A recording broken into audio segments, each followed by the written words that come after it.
Good morning बच्चों। आपको अब जो पढ़ाना है इनपुट टैक्स क्रेडिट का, वो है valuation procedure of input tax credit. कैसे इनपुट टैक्स क्रेडिट के मूल्यांकन की क्या प्रक्रिया है, ये पढ़ाना है। ये इनपुट टैक्स क्रेडिट का 6th पार्ट होगा, नहीं 7th पार्ट होगा। 6th कल मैंने आपको पढ़ाया था, 7th पार्ट है ये। कि होता क्या है कि जब आप वैल्यूएशन करने लगते हैं तो जैसे सभी व्यापारियों में परिस्थितियां समान नहीं होती हैं। माल एवं सेवाओं की पूर्ति तथा उनका मूल्यांकन, फिर आईटीसी की का कैलकुलेशन, फिर उसका समायोजन भी परिस्थितियों के अनुसार अलग अलग होता है। सभी प्रकार के मूल्यांकन और समायोजन में आईटीसी के मूल नियम भी लागू होते हैं।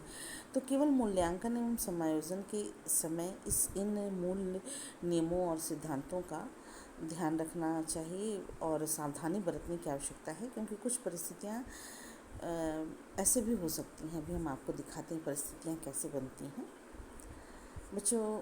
पहला ही है valuation procedure of input tax credit. उसमें आप जब इनपुट टैक्स क्रेडिट को इवैल्यूएट करने लगेगा तो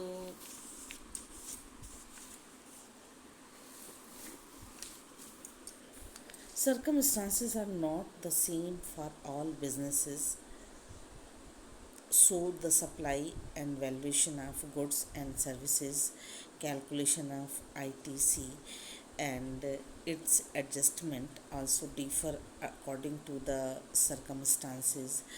The basic rules of ITC supply to all types of valuation and adjustment.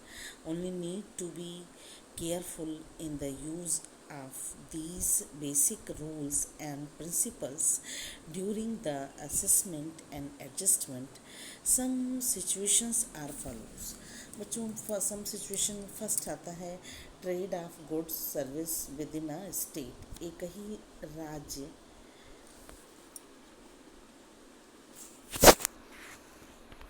दिखा रही हूँ आपको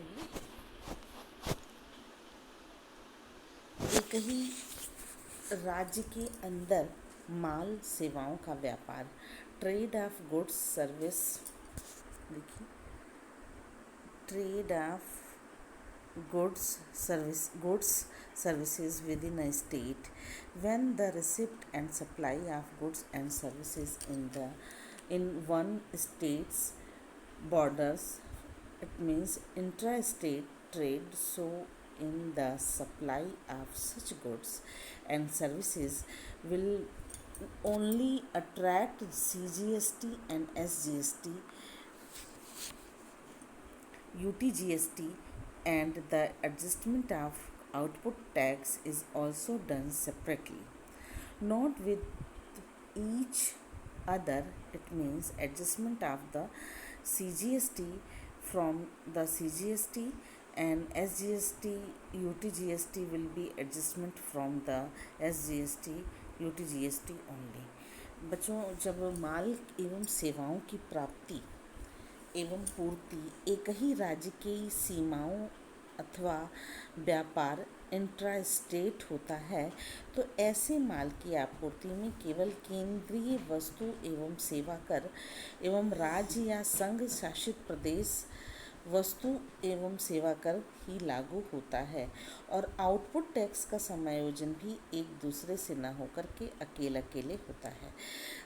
ये कहने का मतलब कि CGST, इट मीन्स कि CGST की पूर्ति CGST से और SGST UTGST की पूर्ति SGST एंड UTGST से ही होता है। ठीक है, एक एग्ज़ाम्पल दिया हूँ बच्चों। एग्ज़ाम्पल है कि mister x resident of UP purchases ₹50,000 taxable goods and supplies 60,000, 50,000 का परचेज, और मिस्टर एक्स ने उत्तर प्रदेश राज्य से 50,000 रुपये माल क्रय किया, कर योग्य माल क्रय किया और 60,000 के माल की आपूर्ति की, यानी कि 50,000 के माल को परचेज़ किया और 60,000 goods in Uttar Pradesh GST 12%, calculate tax and make adjustment. बच्चों क्वेश्चन आपको समझ में आ गया होगा कि मिस्टर एक्स ने उत्तर प्रदेश राज्य में 50,000 रुपये का कर योग्य माल परचेज़ किया। ये क्वेश्चन में थोड़ा सा करेक्शन है बच्चों, आप करेक्शन कर लीजिएगा। ये लिखा है मिस्टर एक्स रेजिडेंट, ये रेजिडेंट वर्ड हटा करके आप ऐसे लिख लीजिए मिस्टर एक्स परचेज। जहाँ पे रेजिडेंट लिखा हुआ है वहाँ पर मिस्टर एक्स रेजिडेंट की जगह पर आप इसको मिस्टर एक्स परचेज रुपीज़ पूरा यहाँ रेजिडेंट ऑफ यूपी, अच्छा नहीं भी हटाएंगे तो भी कोई दिक्कत नहीं है, रहते यूपी में है ये। आप purchase rupees 50,000, taxable goods and supplies 60,000, goods and supplies 60,000 goods in Uttar Pradesh. ठीक है। आईटी आपको उत्तर प्रदेश में जीएसटी इज़ 12%। उन्होंने मिस्टर एक्स ने 50,000 रुपीज़ का गुड्स पर सब वो परचेज़ किया और 60,000 रुपीज़ के गुड्स को 12% जीएसटी पर उत्तर प्रदेश से ही खरीदा। ठीक है। अब आपको एक ही उसी राज्य से माल पर कुल 12% का जीएसटी उन्होंने दिया, तो आईटीसी की गणना भी करनी है आपको, कैलकुलेट भी करना है और एडजस्टमेंट भी करना है। कैसे कैलकुलेट करेंगे, देखिए कैलकुलेशन ऑफ आईटीसी। देखिए बच्चों 12% का मतलब कि CGST और IGST दोनों अलग अलग, CGST और SGST 6%। तो कैलकुलेट ऑफ ITC पहले तो आप कैलकुलेट कर लीजिए, क्योंकि परचेज़ किया है उन्होंने तो 6% दिया। ठीक है। तो 6% परचेज़ करते समय जब उन्होंने दिया तो CGST on purchase price at the rate 6%। ठीक है। 6% 50,000 का 3,000 हो जाएगा और दोनों में 3,000 आया। CGST SGST दोनों 3 हुआ।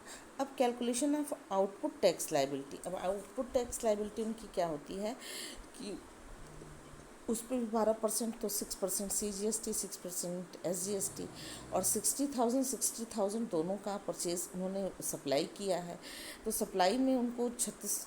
अब बच्चों आपको एडजस्टमेंट करना है कि कैसे एडजस्ट कीजिएगा। तो उनकी जो आउटपुट टैक्स लाइबिलिटी है वो कितनी की बन रही है, 3600 की CGST और SGST भी 3600 की आउटपुट लाइबिलिटी हुई है उनकी।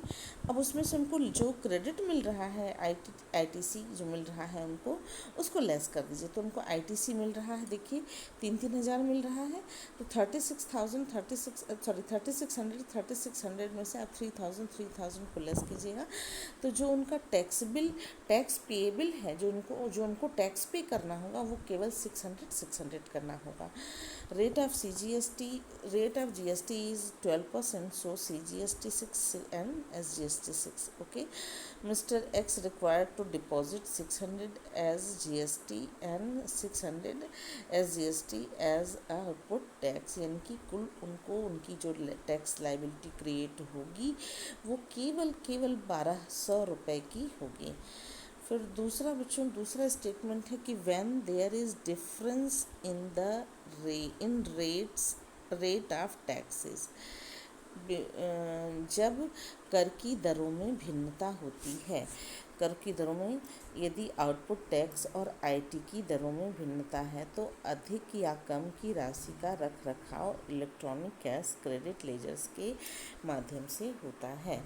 If the rate of output tax and input tax vary, the amount of excess are differentiation will be maintained through electronic cash or credit ledger. वो जो क्वेश्चन दिया हुआ है कि mister Y resident in Uttar Pradesh, ठीक है,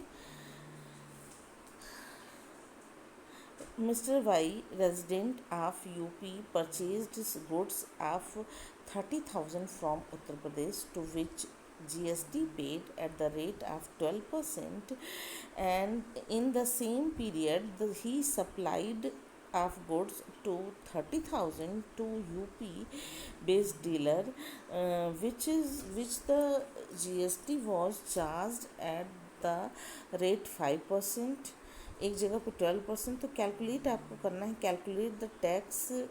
जब उन्होंने, देखिए बच्चों क्वेश्चन क्या है कि मिस्टर वाई ने उत्तर प्रदेश से 30,000 रुपये का माल क्रय किया, जिस पर 12% क्रय जब किया, परचेज़ किया, तो 12% उन्होंने GST पे की, और उसी अवधि में उन्होंने माल की सप्लाई की 30,000 रुपये की, तो उस पर केवल 5% की GST सप्लाई में लगा।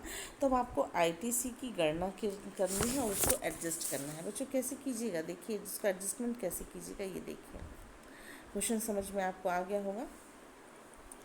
सोल्यूशन देखिए, आइटम्स में पेबल CGST जो उन्होंने पे किया था, पेबल CGST अब 5% किया है, तो यानी कि 2.5% किया है। क्लियर है आपको, सप्लाई की है उन्होंने 2.5% की, तो 30,000 रुपये का आप 2.5% निकाल लेंगे CGST, और 30% का 2,500 निकाल लेंगे SGST। दोनों जब आपने निकाल लिया तो 750 आया। ठीक है, ये क्लियर हुआ आपको। फिर लेस कीजिएगा ITC, तो 6% ऑन 30। अब 12% जो है आपका उन्होंने दिया है, उनको ITC का लाभ मिलेगा, क्योंकि जब वो परचेज़ किए हैं तो 12% दिया था उन्होंने GST। तो जो 12% GST दिया था, तो यानी 6% CGST SGST, तो 18। अब देखिए 1800 रुपया। अब आपको करना क्या है कि जो उन्होंने पे किया है वो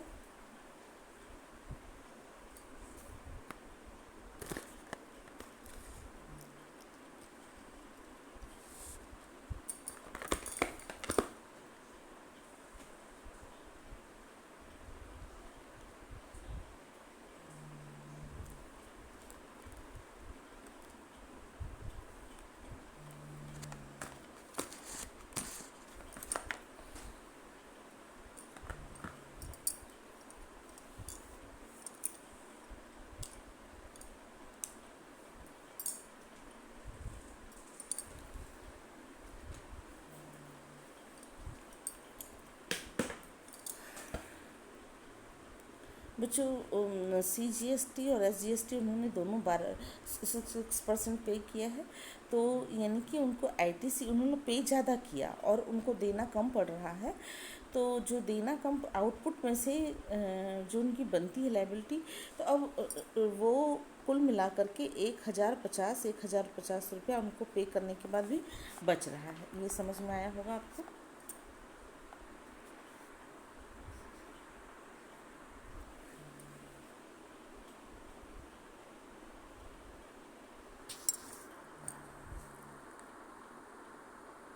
वैन बच्चों ये समझ में आया आपको कि उनको अब जब वो पे कर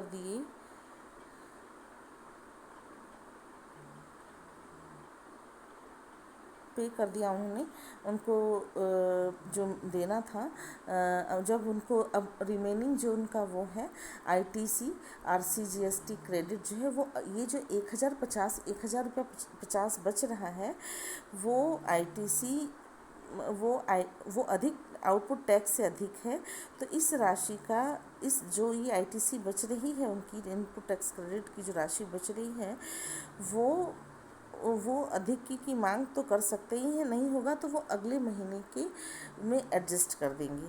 ठीक है, ये आप इस बात को जान लीजिए कि वो अगले महीने में एडजस्ट हो जाएगा, उसके लिए उनको परेशान होने की ज़रूरत नहीं है। आप इसको लिख लीजिएगा बच्चों, sense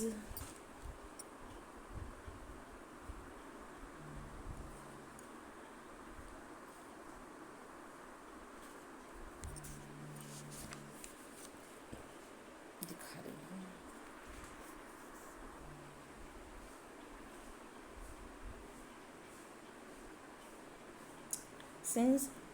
Since the amount of ITC is more than 2 out of out of output tax.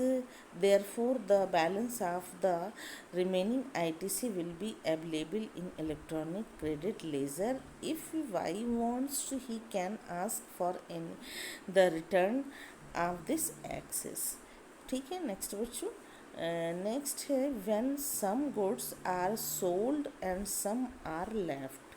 कहने का मतलब कि जब कुछ माल बिक जाए और कुछ माल शेष रह जाए। When some goods are sold and some are left, ये जब कुछ माल बिक जाए और कुछ माल शेष रह जाए। इसको ध्यान से देखिएगा बच्चों, थोड़ा सा ये टेक्निकल है पिछले उन दोनों न्यूमेरिकल के। Mister Z resident by of Haryana bought goods of rupees 50,000 from Haryana. उन्होंने 50,000 रुपये मूल्य का हरियाणा से गुड्स खरीदा। इन विच टैक्स वॉज पेएबल एट 12%। वो जिस समय खरीद रहे थे उस समय उन्होंने 12% की दर से टैक्स GST पे की। He sold the goods of 20,000 to Haryana based dealer and collected tax at a rate of 12%, calculate tax and adjust ITC। बच्चों, mister Z bought goods of rupees 50,000 from Haryana, in which tax was payable at 12%. Out of these goods, he sold off the goods of rupees 20,000 and collected tax at a rate of 12%, calculate and adjust ITC। Mister Z ने हरियाणा में 50,000 रुपये का माल खरीदा जिसमें 12% की दर से कर चुकाया। इस माल में से उन्होंने 20,000 रुपये का माल बेचकर 12% की दर से कर वसूल किया। ITC की गणना एवं समायोजन कीजिए। ठीक है, तो अब देखिए क्वेश्चन क्या है, कैसे इसको सॉल्व किया है। पेबल GST 12,000, क्योंकि आप जो देंगे टैक्स, तो जितना माल बिका है उतने ही का देंगे ना। 50,000 का तो परचेज़ किया, लेकिन जितने का बिका है उतने ही आप देंगे। तो बिका आपका केवल 20,000 रुपये का, तो 12% देना। CGST 6, SGST 6, तो 12,100 हो गया। ये क्लियर हुआ आपको। फिर लेस करना है ITC। मिस्टर 50,000 रुपये का परचेज़ की थी, यानी कि उन्होंने 3,000 रुपये टैक्स पे किया, तो अब उनको 1,800 रुपये जो है देख रहे हैं। 3,000 में से 1,200 को घटा देंगे तो 1,800 बचा। क्लियर हुआ, क्योंकि आउटपुट उनका जो आउटपुट लायबिलिटी है वो 1,200 का है। 50,000 के गुड्स में से उन्होंने आधा बेचा है, आधा रखा हुआ, यानी कि 30,000 का गुड्स अभी नहीं बिका है, केवल 20,000 का बिका है। अब एक महीने में अगर 20,000 का बिका हुआ तो उनको रिटर्न दाखिल करना है, हर महीने मंथली रिटर्न दाखिल करनी है। तो जब मंथली रिटर्न वो दाखिल कर रहे हैं तो 20,000 का 6% और 20,000 का 6% वो जब पे करेंगे तो 1,200 आएगा। लेकिन उन्होंने जब ख़रीदा था तो ख़रीदते समय उनकी जो लगी थी GST वो 12% लगी थी 50,000 की, तो वो 6,000 रुपये हुआ। देखिए 3,000 CGST, 3,000 SGST। ये क्लियर हो गया बच्चों आपको। अब इसकी इट मीन्स कि the excess amount of ITC will be available in electronic credit laser.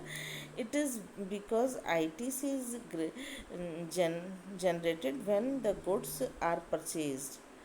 There is no direct connection of ITC with the sale of goods. Whenever the goods are sold, then GST credit amount will be adjusted. ये आपको बच्चों समझ में आ रहा होगा। कहना है उसको कि जो भी वो है एडजस्टमेंट है उसको अगले उसमें क्रेडिट उसमें डाल दिया जाएगा। ITC की अतिरिक्त धनराशि इलेक्ट्रॉनिक क्रेडिट लेजर में उपलब्ध होगी, ट्रांसफ़र हो जाएगी। और यह स्थिति इसलिए उत्पन्न हुई क्योंकि ITC तो माल का क्रय करते ही सृजित हो जाती है।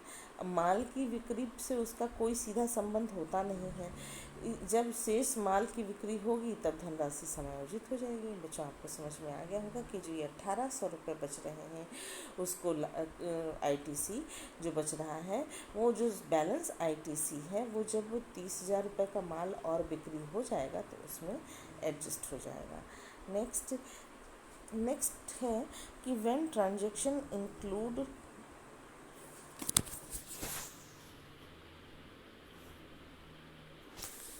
when transaction includes export, जब सौदों में निर्यात भी शामिल हो।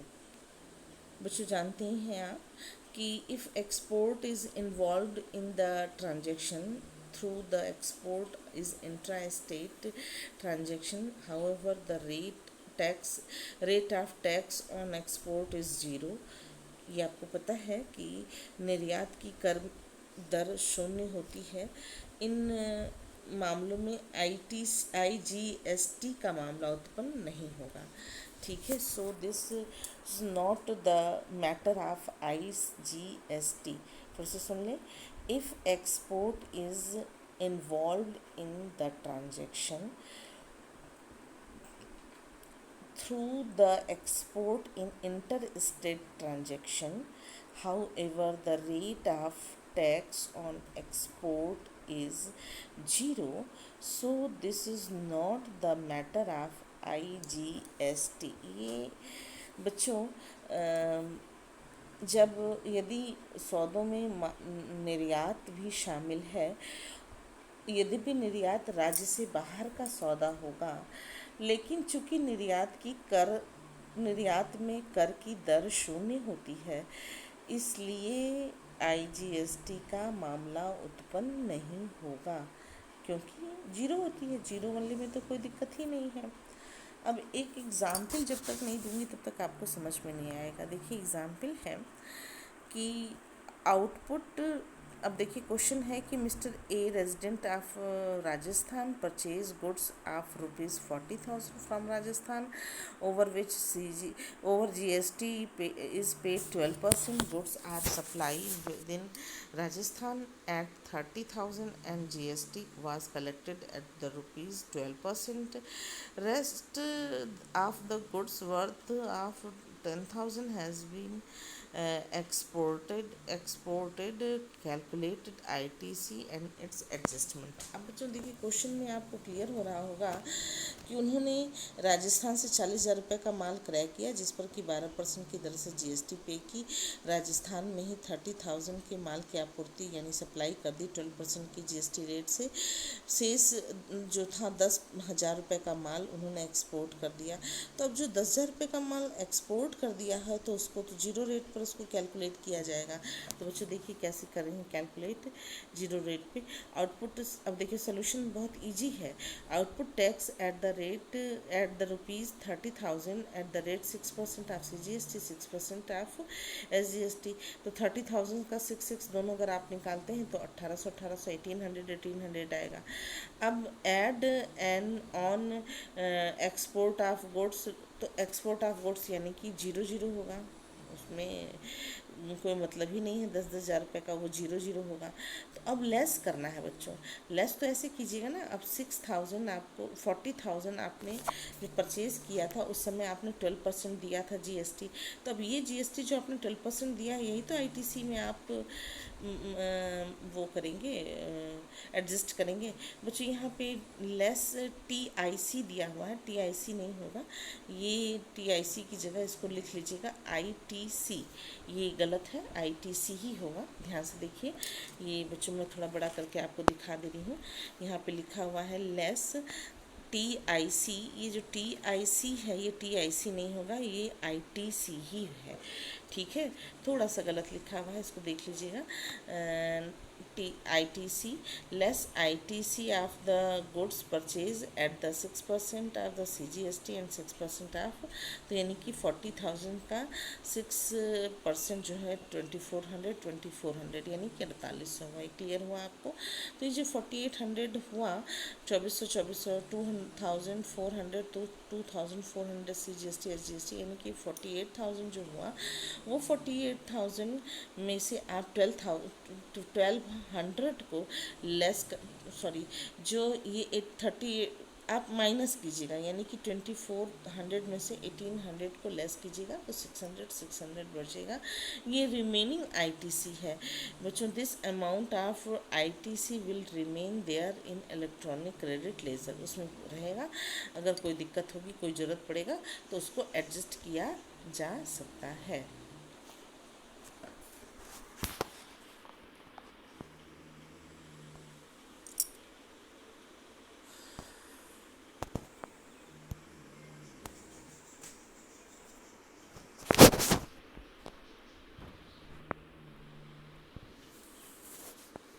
इसके बाद बच्चों अब नेक्स्ट है, नेक्स्ट ये आपको क्लियर हो गया होगा।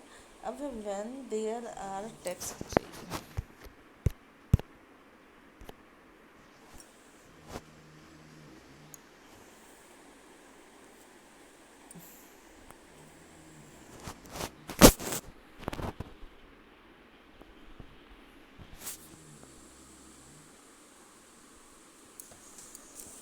बच्चों नेक्स्ट है कि when there are taxable and tax free supplies, taxable and taxable supply, tax free supply, जब ट्रांजैक्शन इंक्लूडेड एक्सपोर्ट, जब सौदों में निर्यात भी शामिल हुई है तो आपने कर लिया। अब इसके बाद है नेक्स्ट है, फिफ्थ है, पाँचवा, ये पाँचवा ही है कि when tax bill and exempted supplies are involved, जब व्यापार में, बच्चों इसको आप ऐसे भी लिख लेंगे कि when tax bill and exempted supplies are involved, जब व्यापार में कर योग्य और कर मुक्त दोनों आपूर्तियां शामिल हों। Free when there are tax bill and tax free supplies, in these matter while calculating ITC, tax bill and tax free supplies need to keep in mind state there are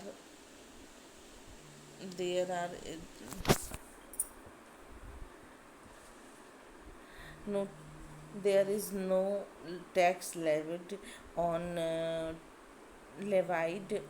tax free supplies and no benefit of ITC is available। ठीक है बच्चों, इस प्रकार के मामलों में ITC की गणना करते समय कर योग्य और कर मुक्त आपूर्तियों को ध्यान में रखना होता है, क्योंकि कर मुक्त माल पर न तो आईटीसी का लाभ मिलेगा और ना ही किसी प्रकार का लगेगा, न मिलेगा, न सरकार लेगी आपको कर मुक्त से, न तो कर मुक्त गुड्स पर आपको देगी। ठीक है, तो एक एग्जाम्पल इसका भी देखिए बच्चों। Mister B resident in Dehradun purchased was material of ₹20,000 from Uttarakhand and paid GST at the rate 5%. Mr. B manufactured two kinds of product out of this input. Out of these two product, taxable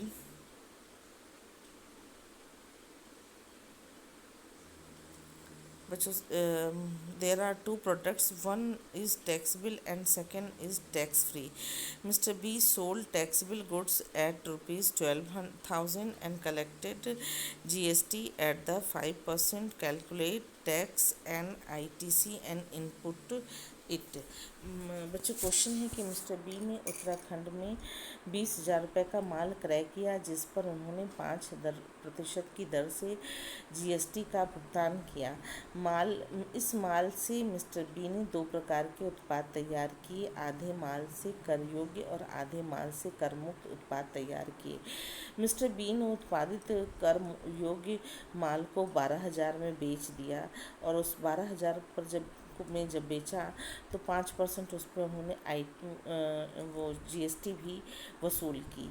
ठीक है, तो अब आपको ITC की गणना करनी है और उसका समायोजन करना है। क्लियर है आपको बच्चों? क्वेश्चन आपको क्लियर हो गया होगा कि मिस्टर बी देहरादून से 20,000 रुपये का रॉ मटेरियल खरीदे और उस रॉ मटेरियल को उन्होंने जब ख़रीदा तो उस पर जीएसटी पे की 5%। ये तो आपको क्लियर हो गया होगा। फिर उससे दो प्रकार के गुड्स तैयार किए, एक जो है कि टैक्स फ्री और एक टैक्सेबल गुड्स तैयार किए। उस पर उन्होंने 5% पे किया, उसको भी उन्होंने 12,000 में बेचा और 5% की दर से वसूल किया। अब जो 5% की दर से वसूल किया है वो सरकार को उनको अब देना है। देखिए बच्चों, क्या करेंगे कि output tax on taxable supplies 12%। Clear है आपको? 2.5% देना होगा। तो आईटीसी जो उनको देनी होगी, तो अब कुल मिलाकर के कितना हो जाएगा बच्चों? लेस करेंगे आईटीसी, तो आईटीसी 500 तो उनका जो, but second product is tax free, so half ITC is only available. तो बच्चों उनको टैक्सेबल लाइबिलिटी केवल कितनी बनेगी? 300 रुपये उनका था, 500 रुपये उनका था। अब देखिए उनकी टैक्स लाइबिलिटी जो बनती है वो 250 रुपये उनको मिल रहा है आईटीसी, उनकी टैक्स लाइबिलिटी बन रही है केवल 300, तो उनको 50 रुपये केवल बनेगा। कितना? केवल 50 रुपये उनकी टैक्स लाइबिलिटी क्रिएट होगी। क्लियर हुआ आपको? अनयूटिलाइज्ड आईटीसी जो है वो होगी 250 रुपये की होगी। ये क्लियर हो रहा है बच्चों आपको? टैक्स लाइबिलिटी उनकी बनेगी केवल 50 रुपीज़ की, 1000 निकल रहा, 50 रुपीज़ की बनेगी। Unutilise ITC will debited in electronic credit ledger as it is the part of tax free goods ITC। बच्चों नेक्स्ट है कि when goods are supplied inter state, if the goods are supply are purchased are sold interstate, then IGST will also applicable apart from CGST and SGST। अब mister C purchased goods of 40,000 from the state and paid CGST at the 12% within this period. He supplied goods of rupees 50,000 out of the state, and at this GST is collected at the 12% calculate tax and adjustment ITC। ठीक है, ये question ये कह रहा है कि बच्चों पहले तो आप मीनिंग समझें कि when supply of goods inter state, जब माल की आपूर्ति राज्य से बाहर की जाती है, इंटर स्टेट का मतलब कि बाहर की जाती है, तब तो जब माल की आपूर्ति बाहर की जाती है तो होता क्या है कि जीएसटी का जो माल का जो क्रय विक्रय है, यानी कि जो गुड्स एंड सर्विसेज का जो क्रय विक्रय है, परचेज और सेल है, वो राज्य के बाहर या दूसरे राज्य से संबंधित होता है। तो CGST, SGST और IGST तीनों चीज़ें सामने क्रिएट हो जाती हैं। इंटीग्रेटेड जीएसटी भी सामने आ जाती है। तो इस समय जब आप अब inter state supplies of goods at the rate 12%, तो 12% का मतलब इंटर स्टेट का मतलब कि केवल IGST मिल रहा है उसने। अब उसको 12% आउटपुट लाइबिलिटी उसकी कितनी बन रही है? 50,000 की 12%, 50,000 का 12%, 12×5 = 60, 6,000 बनेगा। ठीक है, 6,000 बनता है उसका। अब देखिए कि ITC on intra state purchase at the rate 6% on CGST and 6% on SGST। 6% दोनों पे लगेगा। बच्चों 2 बार 6% लिखा है, कन्फ्यूज़ मत होइएगा। वो ये दिया हुआ है कि CGST भी 6%, 2 बार लिखा हुआ है, गलत है, एक ही होगा यहाँ पे। 6% CGST, 6% SGST। तो 40,000 का 6% आपने निकाल लिया, तो 40,000 का 6% 2,400 हो गया और IGST नील हो गई। अब एडजस्टमेंट करना है बच्चों। एडजस्टमेंट कैसे करना है? एडजस्टमेंट ये है कि जो 40,000 मिल रहा है, तो जो उसने पे किया है, जो उसकी पे किया है, मतलब कि जब कंज्यूमर से जो उसने वसूल किया है सप्लाई करते समय, जो उसने 12% जीएसटी ली है, वो अब उसकी आउटपुट टैक्स लाइबिलिटी हो गई। उस आउटपुट टैक्स लाइबिलिटी में उसको मिल रहा है कितना, 2,400 यानी कि 48,000 जो है वो लेस हो जाएगा। तो जो जीएसटी पेएबल है वो 1,200 होगी। जो आईटीसी है उसमें से उस 6,000 में से जो उसकी उस 6,000 में से 4,800 को घटा देगा, तो 1,200 रुपये उसकी टैक्स लाइबिलिटी क्रिएट होगी। जीएसटी पेएबल होगा, उसको जीएसटी केवल 1,200 रुपये पे करना पड़ेगा।